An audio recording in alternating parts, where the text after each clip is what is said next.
கர்த்தருக்கு காணிக்க கொடுக்க முடியாதது கூட உற்சாகம் இல்லை, கசப்பு, வெறுப்பு, நமக்குள்ள தேவையில்லாத குழப்பங்க.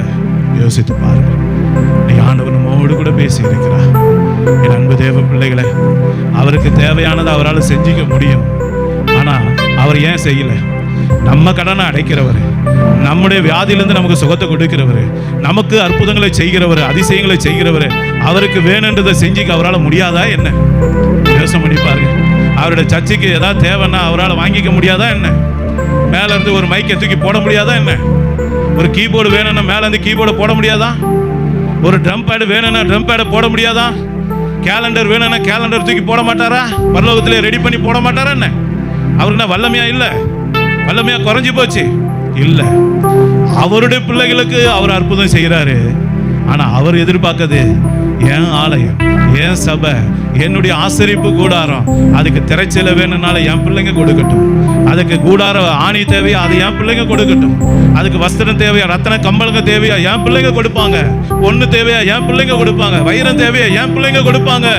ஏன்னா என் பிள்ளைகளை நான் ஆசீர்வச்சிருக்கேன், என் பிள்ளைகளை நான் உயர்த்தி வச்சிருக்கிறேன், என் பிள்ளைங்க என்னை ரொம்ப நேசிக்கிறாங்க. அதனால அவருடைய ஆலயத்துக்கு அவர் எந்த காரியத்தையும் செய்ய அவர் விரும்பல. யோசித்து பாருங்க. மோசே கட்டின ஆசரிப்பு கூடறதுக்கு இதுதாங்க நடந்தது. நீங்க வாசி பாருங்க புஸ்தகத்துல. சாலமோன் கட்டின தேவாலயத்திலையும் இதுதாங்க நடந்தது. இஸ்ரவேல் ஜனங்களுக்கு அப்புறம் இன்னைக்கு பரிசுத்தவான்களாகி அப்போஸ்தலர்கள் கட்டுறது கூட, இன்னும் வேதத்துல இங்க புதிய ஏற்பாடு அப்போஸ்தல நடவடிக்கை நீங்க வாசிங்கன்னா ஒரு பஞ்சம் வந்தது. நல்லா கவனிங்க. பஞ்சம் வந்தது. பஞ்சத்துல எருசலேம்ல பேதுரு இது போல சீஷர்கள் இருக்காங்க, ஏசப்பா கிட்ட வளர்ந்த சீஷருங்க. அந்த பஞ்சத்துல அவங்க பட்டியல செத்துறக்கூடாதுன்னு விசுவாசிங்க தான் உற்சாகமா காணிக்க கொடுத்து, பவுல் மூலமா கொடுத்து எருசலேம்ல இருக்க சீஷர்களுக்கு கொடுத்து அனுப்புனாங்க. ஐயா, சீஷர்களுக்கு சாப்பாடு வேணும்னா அவர் செஞ்சிருப்பாரா இல்லையாங்க? யோசிச்சு பாருங்க. பேதுரு, எனக்கு பிரியமான பேதுரு, ஐயோ பஞ்சத்துல செத்து போயிடுவானே, சோறு இல்லைன்னா செத்து போயிடுவானே, அவனுக்காக மேல இருந்து கொட்டினாரா? அவருடைய ஊழியத்தை செய்யறவன் அவருடைய பிள்ளைகளால் அவன் சந்திக்கப்படுவான்.